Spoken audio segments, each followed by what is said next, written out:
ይህ በድንገት የገባው የባዕድ ነገር የመተንፈሻ አካላቸው ላይ ሁለት አይነት ችግርን ሊያስከትልባቸው ይችላል።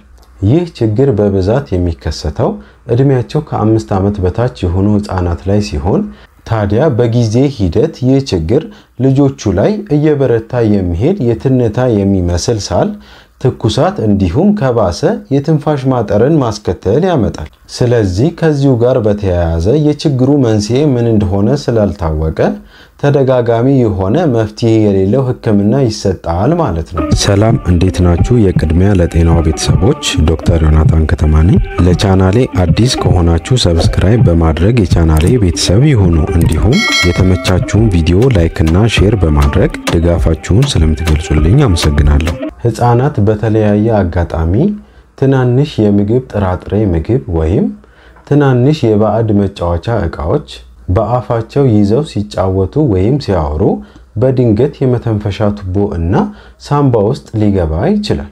ይህ ችግር በብዛት የሚከሰተው እድሜያቸው ከ5 ዓመት በታች የሆኑ ህፃናት ላይ ሲሆን በብዛት ደግሞ እድሜያቸው ከ1 እስከ 3 ዓመት ያሉ ህፃናት ላይ ይስተዋላል። ታዲያ ይህ በድንገት የገባው የባዕድ ነገር የመተንፈሻ አካላቸው ላይ ሁለት አይነት ችግርን ሊያስከትልባቸው ይችላል።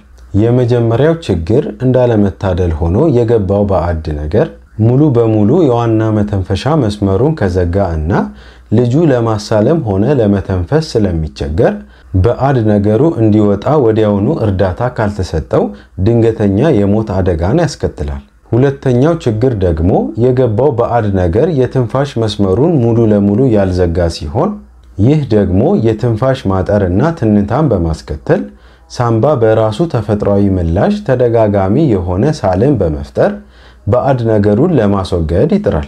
ታዲያ በዚህ ክስተት ጊዜ ወላጆች በአካባቢው ካሉ ማድረግ ያለባቸው ነገር ልጁ በደንብ እንዲያስልና ባዕድ ነገሩን እንዲያወጣ ማበረታታት እንጂ ባዕዱን ነገር በጣት ለማውጣት ወይም ጀርባ በመምታት ለማውጣት መሞከር ተገቢ አይደለም ማለት ነው። ነገር ግን ነገሮች ተባብሰው ልጁ ማውራትም ሆነ መተንፈስ እንዲሁም ማሳል ካቃተው ወዲያውኑ እንደ እድሜው የመጀመሪያ ደረጃ እርዳታን መስጠት ያስፈልጋል ማለት ነው።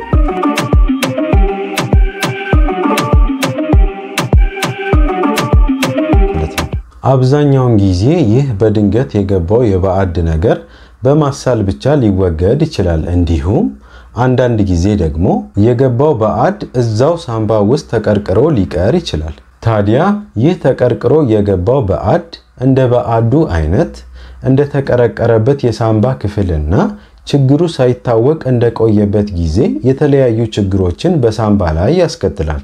ለምሳሌ ተደጋጋሚ የሆነ የሳምባ ምችን ማስከተል፣ የሳምባ መግል መቋጠርን ማስከተል፣ የሳምባ ግድግዳ መቀደድና ያላስፈላጊ የሳምባ አየርን በማውጣት ልብ ላይ ጫናን በመፍጠር ጉዳትን ማስከተል እንዲሁም ሳምባ ላይ ከፍተኛ ጉዳትን በማስከተል ሳምባን ከጥቅም ውጪ ማድረግን ሊያስከትል ይችላል ማለት ነው።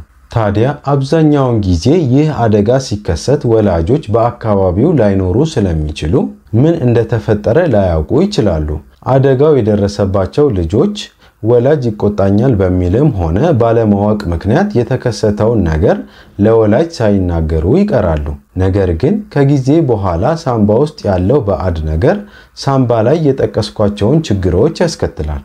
ታዲያ በጊዜ ሂደት ይህ ችግር ልጆቹ ላይ እየበረታ የሚሄድ የትንታ የሚመስል ሳል፣ ትኩሳት እንዲሁም ከባሰ የትንፋሽ ማጠርን ማስከተል ያመጣል። ይህንን ተከትሎ አብዛኛውን ጊዜ እዚህ ጋር የሚፈጠረው ስህተት ምንድነው? ወላጆች ልጆቻቸው ላይ እነዚህን ምልክቶች ሲያስተውሉ ወደ ጤና ተቋም ይወስዷቸዋል። ነገር ግን ስለ ባዕዱ ነገር ምንም ስለማይታሰብ ባዕዱ ሳምባ ላይ ያስከተለውን ችግር ብቻ በማየት ትክክለኛ ያልሆነ ሕክምና ይሰጣል። ባዕድ ነገሩ ስላልወጣ አሁንም በድጋሚ ተመሳሳይ የሆነ ችግር ይከሰታል። ስለዚህ ከዚሁ ጋር በተያያዘ የችግሩ መንስኤ ምን እንደሆነ ስላልታወቀ ተደጋጋሚ የሆነ መፍትሄ የሌለው ህክምና ይሰጣል ማለት ነው።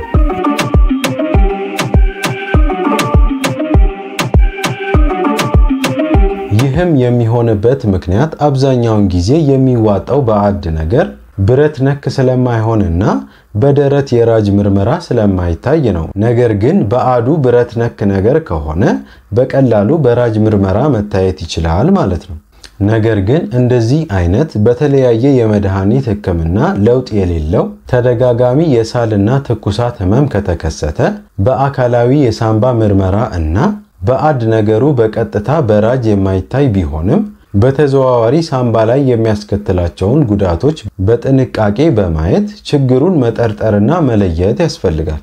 በተደረጉ የተለያዩ ምርመራዎች ባዕድ ነገሩ የመተንፈሻ ቱቦ ወይም ሳንባ ውስጥ መኖሩ ከተረጋገጠ ሙሉ ማደንዘዣ በመስጠት በካሜራ በታገዘ መሳሪያ በአፍ በኩል ወደ ሳንባ በማስገባት ባዕድ ነገሩ እንዲወጣ ይደረጋል። ነገር ግን ችግሩ የተከሰተበት ጊዜ በቆየ ቁጥር ህክምናውን እያከበደው ይሄዳል። ስለዚህ በአጠቃላይ ወላጆችን የምመክረው ነገር በተቻለ መጠን በተለይ እድሜያቸው ከ1 እስከ 3 ዓመት ያሉ ህፃናትን ሲጫወቱ መከታተል እና ሊዋጡ የሚችሉ ትናንሽ የመጫወቻ ዕቃዎች ወይም በተለይ የሚበሉ ጥራጥሬዎችን እንደ አተር፣ ባቄላ ወይም ለውዝ ከሁሉም የባዕድ አይነቶች ሳንባ ላይ የሚያስከትሉት ጉዳቶች የከፋ እና ለህክምናውም አስቸጋሪ ስለሚሆኑ ከሚጫወቱበት ቦታ ማራቅ ያስፈልጋል። ሌላው ደግሞ ከወላጆች የሚጠበቀው ልጆቻቸው ላይ የትንታ አደጋ እንደተከሰተ ካዩ ወይም ከሌላ ሰው ከሰሙ